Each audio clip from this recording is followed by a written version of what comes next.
Moving on, نبی صلی اللہ علیہ وسلم کی ایک حدیث آپ کو سناتا ہوں. اللہ کے نبی صلی اللہ علیہ وسلم نے فرمایا کہ there is nothing better for two people in love than marriage. تو یس، اسلام اس بات کی قدر کرتا ہے، انسانی جذبات کی قدر کرتا ہے کہ آپ کو کوئی پسند آ گیا ہے، لیکن اسلام یہ کہتا ہے کہ اسے حلال طریقے سے فالو کرو، اگلے پہ بھی رحم کرو، اپنے آپ پہ بھی رحم کرو، نکاح کی طرف جاؤ.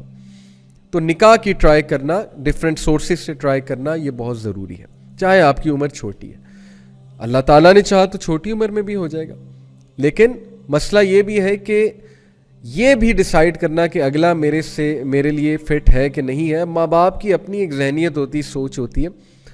آپ لوگ صرف یہ دیکھ رہے ہوتے ہیں کہ یار مجھے اس سے محبت ہے. اب وہ محبت بھی پتہ نہیں ڈیفینیشن اس کی کیا آپ کے لیے، لیکن چلیں مان لیتے ہیں آپ یہ دیکھتے ہیں مجھے اگلے سے محبت ہے یا اگلی سے محبت ہے، اور آپ یہ دیکھ رہے ہوتے ہیں کہ یہ میرے سارے کرائٹیریا پہ وہ پوری اترتی ہیں، میری کیئر بھی کرتی ہیں، یا یہ میری کیئر کرتے ہیں، یا یہ مجھے ٹائم بھی دیتے ہیں، میری باتیں بھی سنتے ہیں، وغیرہ وغیرہ. لیکن ماں باپ کی نظر ایک اور ہوتی ہے، وہ دیکھ رہے ہوتے ہیں بڑے اینگل سے کہ یار دونوں خاندان آپس میں چل سکتے ہیں کہ نہیں چل سکتے. انہیں وہ پرابلمز، مسائل، وہ مسائل پتہ ہوتے ہیں ہماری سوسائٹی کے جو آپ ابھی نہیں دیکھ سکتے، جو آپ کو ابھی نہیں سمجھ آ سکتے. اس لیے ماں باپ کو بالکل ہی سائڈ پہ کر کے یہ کہنا کہ نہیں میں نے کرنا ہی یہاں پہ ہے، میں نے جو مرضی آپ کر لیں، میں تو بس یہیں جاؤں گا یا جاؤں گی. تو most of them I have seen ending up in divorces یا ending up in depression when they come to know after marriage کہ یار واقعی مسئلے تو بہت ہیں. وہ جو شادی سے پہلے کی شعر و شاعری اور گانے گانا اور ایک دوسرے کی کیئر کرنا، وہ سب نکل جاتا ہے شادی کے بعد جب پریکٹیکل لائف میں بندہ آتا ہے. پریکٹیکل لائف میں اگر کوئی چیز ہیلپ کرتی ہے تو وہ یہی 3 چیزیں ہیں: مودہ، کمپیشن، مرسی، اور پھر ایک دوسرے کو سکون دینا.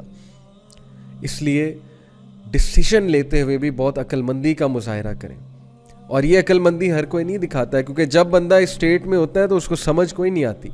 آپ جتنی مرضی سینس اس میں پٹ کرنے کی کوشش کریں تو اللہ سے دعا کریں کہ اس میں کچھ سینس آ جائے اور اس کو سمجھ آ جائے کہ یار جس سے میں شادی کرنے جا رہا ہوں میں نے ہر اینگل سے دیکھنا ہے کہ کیا ہر اینگل سے یہ معاملہ میرے لیے ٹھیک ہے. صرف یہ نہیں کہ مجھے پسند ہے اور بس لیٹس گو فار اٹ. یہ تو بیوقوفانہ ایک سوچ ہے نا. So this does not suit a مومن.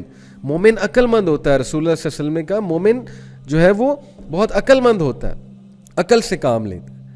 سو اسلام میں کانسیپٹ میں نے آپ کو بتایا. اچھا، ایک اور سوال جو ہے وہ یہ اٹھتا ہے کہ محبت اختیاری ہے یا غیر اختیاری ہے، یعنی اس میں ہمارا اختیار بھی ہے کہ نہیں ہے. تو میں ابن قیم کا ایک زبردست کوٹ آپ کے سامنے رکھتا ہوں. ابن قیم نے بہت کام کیا ہے عشق پہ، لو پہ، محبت پہ. ان کی جو کتاب ہے دعائے شافی، it is all about these matters. دل کے جو معاملات ہیں، کوئی پسند آ جائے، کسی کو عشق ہو جائے، وغیرہ وغیرہ. تو میں آپ کو ان کا ایک کوٹ سناتا ہوں. The steps that lead to infatuation are under one's control. پہلے ہی سینٹینس میں بات ختم.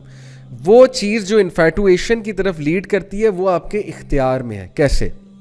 And what is required is to avoid them. آپ ان کو اوائڈ کریں. کیسے؟ Looking, harboring thoughts and exposing oneself to circumstances in which one may fall in love are all voluntary matters. اختیاری ہیں. کیسے؟ آپ کا دیکھنا اختیاری ہے، آپ کا سوچنا اختیاری ہے، آپ کا ان محفلوں میں، ان سرکمسٹانسز میں اپنے آپ کو انوالو کرنا، ایکسپوز کرنا اختیاری ہے، جس سے یہ چیز سپیڈ پکڑے گی، جس سے یہ چیز جان پکڑے گی. کیسے؟ آپ کی نظر کسی پہ پڑی، آپ کو بہت پسند آئے یا آئیں. نبی صلی اللہ علیہ وسلم نے ایک صحابی، بہت خوبصورت صحابی تھا، I think his name was Fuzail, maybe مجھے ابھی یاد نہیں آ رہا، میری جو میموری ہے اس کے مطابق یہ نام تھا. تو وہ نبی صلی اللہ علیہ وسلم کے ساتھ کیمل پہ بیٹھے ہوئے تھے. He was extremely handsome. حج کے موقع پہ اللہ کے نبی صلی اللہ علیہ وسلم سے ایک خاتون، کیونکہ حج کے موقع پہ پردہ نہیں ہوتا نا، تو وہ ان کا نقاب نہیں تھا، ان کا چہرہ اوپن تھا. وہ نبی صلی اللہ علیہ وسلم سے کوئی مسئلہ دریافت کرنے آئی. تو وہ جو صحابی تھے، he was looking at her and the woman also started looking at him. Allah کے نبی صلی اللہ علیہ وسلم نے ان کا چہرہ یہاں سے پکڑ کے اس طرف کر دیا. کیا درس دیتا ہے ہمیں یہ چیز. اور پھر جو الفاظ کہے اللہ کے نبی صلی اللہ علیہ وسلم نے، صحیح بخاری میں ہے، ہی سیڈ کہ آئی ڈو ناٹ ٹرسٹ شیطان ود دیز ٹو امتیز، یعنی میں یہ جو میرا امتی ہے اور یہ جو خاتون ہے، ان دونوں کے حوالے سے میں شیطان کو ٹرسٹ نہیں کرتا. ٹھیک ہے آپ کہیں کہ یہ بہت نیک ہے وہ بہت نیک ہے, کچھ نہیں ہوگا, لیکن شیطان تو بیچ میں ہے نا, شیطان تو بڑوں کو ورغلا گیا. تو اللہ کے نبی صلی اللہ علیہ وسلم نے ان کا چہرہ پھیر دیا. ثابت یہ ہوا کہ ایسی جگہوں پہ جانا جہاں you are bound to fall into this thing, cafes میں جانا, وہاں جا کے بیٹھنا, تیار ہو کے جانا, اپنے آپ کو فتنے میں ایکسپوز کرنا, اٹینشن سیک کرنا, جان بوجھ کے کہ مجھے اگلا دیکھے, ذرا نظریں ملیں, ذرا وہ فیلنگ آئے نا, بالی ووڈ موویز کی فیلنگ آئے, ذرا مزہ آئے اور سین کریٹ ہو.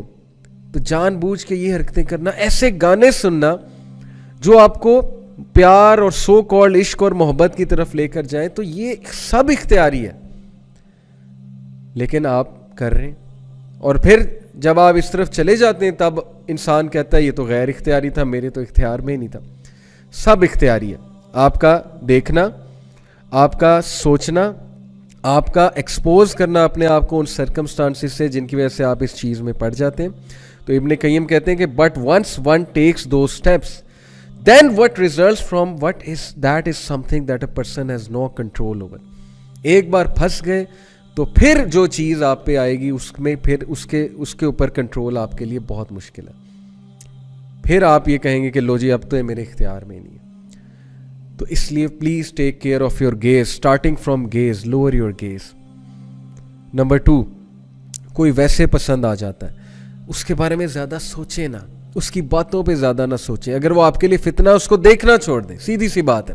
اس کے ساتھ انٹریکشن چھوڑ دیں, اس کی محفل میں جانا چھوڑ دیں. اگر کوئی بہت ہی بڑی مجبوری ہے کہ اس نے آپ کے سامنے آنا ہی آنا, پھر اللہ تعالیٰ سے دعا کریں کہ اے اللہ میرے دل سے وہ چیز نکال دے اگر یہ چیز میرے لیے نقصان دے. دعا کریں اللہ تعالیٰ سے.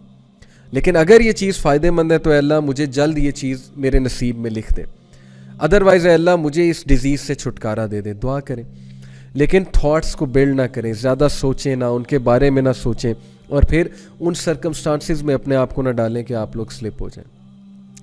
تو یہ سب اختیار میں ہے برادرز اینڈ سسٹرز. ہم کیوں جان بوجھ کے اپنے آپ کو ان چیزوں میں ڈالتے ہیں؟ کیونکہ ہمیں بالی ووڈ موویز نے میسیج یہ دے دیا ہے کہ عشق جو ہے وہ زندگی کا مقصد ہے.